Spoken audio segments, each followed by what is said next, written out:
जीवन में दुख क्यों आता है और अच्छे लोग ही परेशान क्यों रहते हैं। जय श्री कृष्णा दोस्तों, स्वागत है आप सभी श्रोता बंधुओं का आज के हमारे इस ज्ञानवर्धक संवाद में।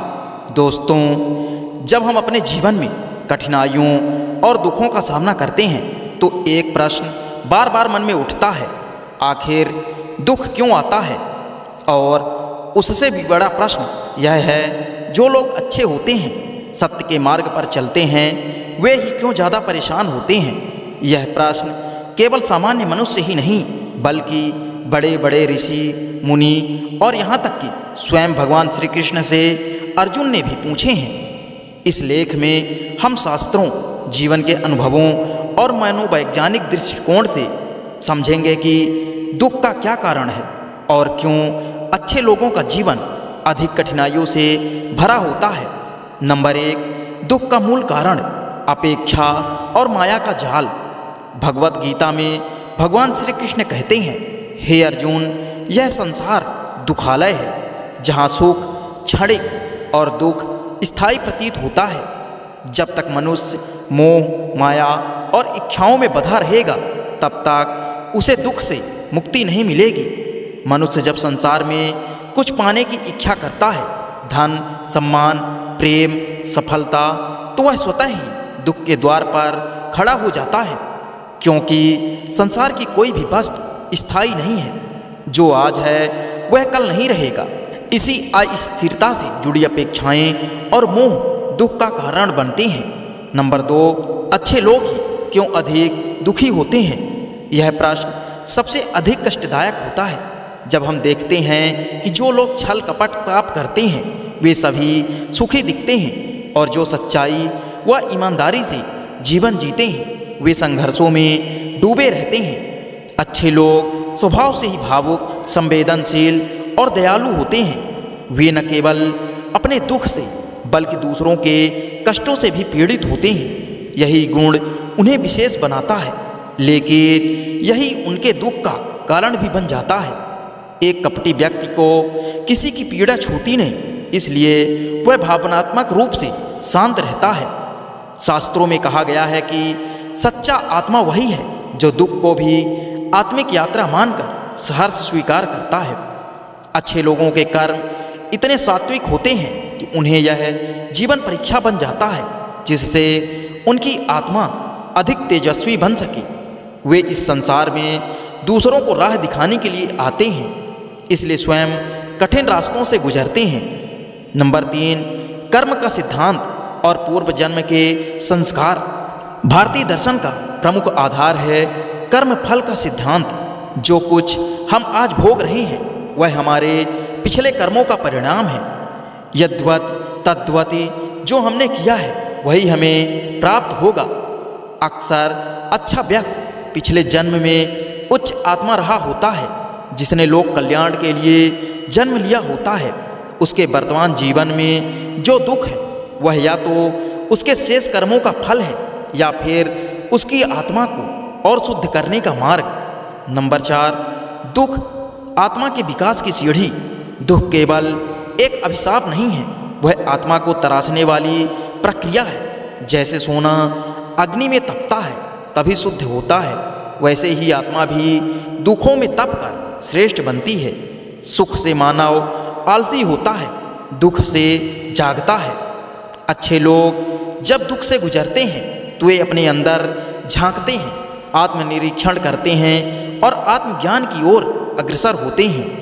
यही कारण है कि इतिहास में जितने भी महान संत, महात्मा, विचारक हुए वे सभी दुख की गहराइयों से निकल कर आए। नंबर 5, शास्त्रों के दृष्टिकोण से क्यों आते हैं दुख। भगवत गीता का दृष्टिकोण भगवान श्री कृष्ण अर्जुन से कहते हैं, सुख दुख तो शरीर के अनुभव हैं, तू इनसे ऊपर उठ। भगवत गीता के अनुसार दुख आत्मा का नहीं, शरीर और मन का अनुभव है। जैसे गर्मी और सर्दी आती जाती है, वैसे ही सुख दुख भी जीवन के अनुभव हैं जिनसे आत्मा को कोई प्रभाव नहीं पड़ता। इसलिए जो आत्मज्ञानी होता है वह इनसे ऊपर उठ जाता है। रामचरितमानस का दृष्टिकोण, सुनहु भरत भावी प्रबल बिलख कहेउ रघुनाथ। भगवान राम तक ने अपने जीवन में वनवास, पत्नी वियोग और भाई के दुख को सहा। तुलसीदास कहते हैं कि जब भगवान स्वयं दुख झेलते हैं तो साधारण जीव को क्या शिकायत हो सकती है।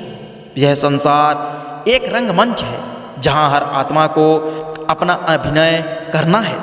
क्यों पापी सुखी दिखते हैं?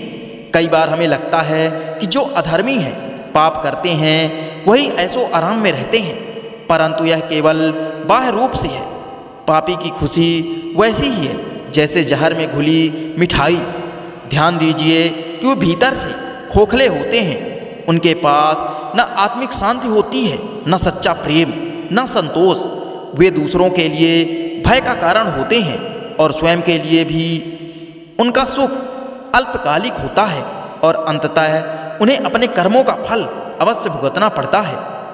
अच्छे लोग ही ईश्वर को प्यारे होते हैं। श्री कृष्ण ने गीता में कहा है, जो मुझ पर विश्वास करता है, भक्ति पूर्वक कर्म करता है, वह मेरा प्रिय है, लेकिन मैं उसके जीवन में परीक्षा अवश्य लेता हूँ।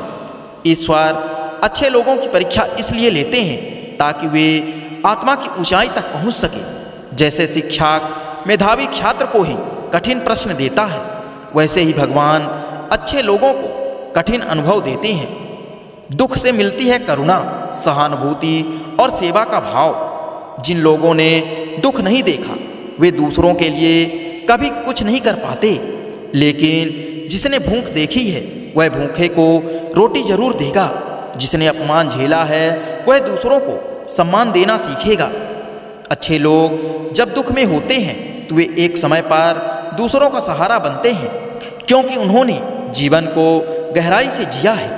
यही कारण है कि संत, समाज सेवी और मार्गदर्शक अधिकतर वे ही बनते हैं जो स्वयं पीड़ा से गुजरे हैं। मानसिक संतुलन और आध्यात्मिक जागरूकता से दुख को भी बना सकते हैं शक्ति। मनुष्य अगर चाहे तो दुख को शक्ति में बदल सकता है। उदाहरण, स्वामी विवेकानंद ने गरीबी और उपेक्षा को देखा, लेकिन उसी से आत्मबल उठाया। महात्मा गांधी को अपमान, असफलता मिली, लेकिन उन्होंने उसे शक्ति बनाया। अच्छे लोग यदि अपने दुख को ईश्वर की कृपा मानकर स्वीकार करें तो वही उन्हें महानता की ओर ले जा सकता है। अंत में दुख कभी शाश्वत नहीं होता, यह समय भी बीत जाएगा। दुख चाहे जितना भी बड़ा हो वह स्थायी नहीं होता। अच्छे लोगों के जीवन में दुख आता है, लेकिन उनका अंत हमेशा सुखद और गौरवमय होता है। शास्त्रों में कहा गया है, धैर्यवान और सच्चे लोगों को ईश्वर देर से लेकिन महान पुरस्कार देते हैं। अच्छे लोगों का दुखी होना वास्तव में उनकी महानता की यात्रा का हिस्सा है।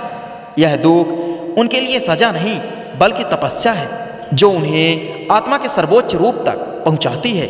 जो लोग सत्य, करुणा और सेवा के पथ पर चलते हैं, उनके जीवन में दुख एक परीक्षा पत्र की तरह आता है, जिसमें उत्तीर्ण होकर वे न केवल अपने लिए बल्कि समाज और आने वाली पीढ़ियों के लिए प्रेरणा बनते हैं।